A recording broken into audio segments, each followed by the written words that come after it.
Le SIDA, pour le définir, c'est le syndrome de l'immunodéficience acquise, qui n'est que la phase ultime de l'infection par le VIH.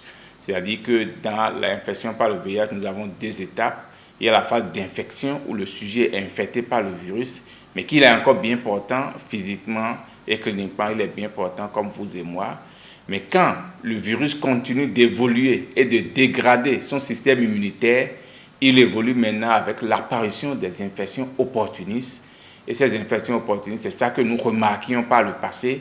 Et quand quelqu'un était infecté par le VIH, on disait qu'il était pratiquement au stade, à la porte de la mort. Et c'est quand on est à ce stade de manifestation clinique où nous avons beaucoup d'infections opportunistes que nous disons que nous sommes au stade SIDA.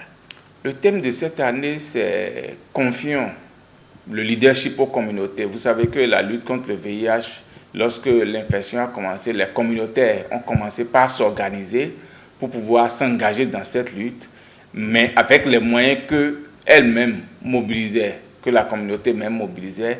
Mais aujourd'hui, maintenant, de nos jours, qu'est-ce qu'on veut maintenant confier la responsabilité à la communauté avec les ressources qu'il faut pour que les communautés s'engagent davantage, puisque à travers ces communautés, les communautés arrivent à identifier leurs pairs qui sont infectés. Et étant donné que ceux-là même sont déjà dans le vécu, ils peuvent facilement accompagner et convaincre leurs pairs à pouvoir s'adhérer. Une journée en fait qui permet de faire le point des activités de lutte réalisées en matière de lutte contre le sida dans cette maladie. Et ça fait, nous sommes à la 38e édition cette année. Et ça nous permet de voir un peu tout ce qui a été mis en œuvre pour essayer de contrer cette pandémie qui a surpris le monde depuis son apparition et qui a fait tant de victimes. Donc c'est le moment de faire un peu le point des avancées en matière scientifique, de faire également le point en matière de gap qui reste à pouvoir atteindre pour pouvoir contrôler cette pandémie et de faire également le point des solutions apportées à l'ensemble de nos frères et sœurs qui sont malheureusement porteurs de ce virus de l'infection. Fin 2022, nous avons 127 sites de prise en charge répartis sur toute l'étendue du territoire national. Et au niveau de ces 127 sites d'en charge, nous avons environ une soixantaine de mille de personnes, environ 60 000 personnes qui sont sous traitement, régulièrement suivies actuellement au Bénin et qui vont s'approvisionner régulièrement en molécules que nous appelons les antirétroviraux. Vous savez sans doute avec moi que ces médicaments sont des médicaments qui permettent au sujet de bloquer la multiplication du virus au sein de l'organisme et de permettre la restauration de ce que nous appelons le système immunitaire de l'individu qui lui permet de faire face à ces petites infections que nous appelons les infections opportunistes et d'avoir une meilleure qualité de vie. Donc ces sites de prise en charge existent au Bénin et font la prise en charge comme nous l'avons défini dans notre document de procédure. Et cette prise en charge, elle est gratuite. Aujourd'hui, les médicaments sont améliorés, ont été améliorés avec des médicaments. D'abord, la prise est facilitée. Les médicaments, les molécules sont regroupées en un seul comprimé. Vous avez 3 médicaments en un comprimé réunis, et ce qui permet une prise facilitée. Et de nos jours, nous avons des médicaments qui ont moins d'effets secondaires et qui permettent au sujet d'avoir une meilleure qualité de vie. Actuellement, vous prenez le traitement. On a les plus vieux malades de notre cohorte qui sont suivis au Bénin ont déjà plus d'une vingtaine d'années avec le virus. Donc ces gens-là vivent avec le virus.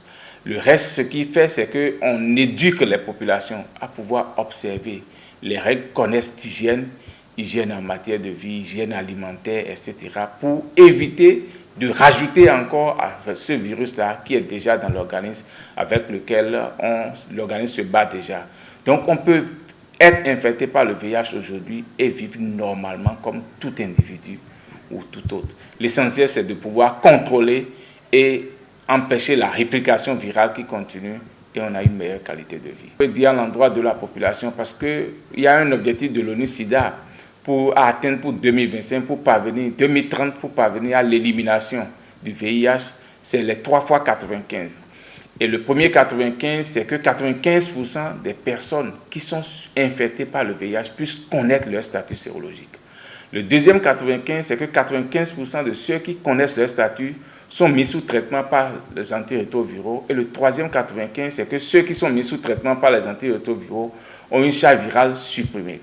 Actuellement, au Bénin, en 2022, quand on fait le point des 3 fois 95, nous sommes à 85, 98 et 82%. Donc vous comprenez avec moi que le premier 95 et le troisième 95 sont ceux sur lesquels nous avons encore de déficit.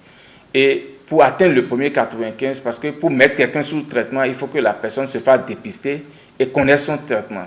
Donc c'est à cette exhortation que j'invite la population à que chacun puisse aller se faire dépister, connaître son statut, parce que si on connaît son statut, le traitement existe, on peut rapidement mettre les sujets sous traitement et ces sujets ne vont pas arriver au stade de sida pour développer des infections opportunistes. Et une fois que les sujets sont dépistés et mis sous traitement, c'est les exhorter également à pouvoir adhérer et à prendre régulièrement le traitement comme le préconisent les soignants pour avoir une charge virale supprimée.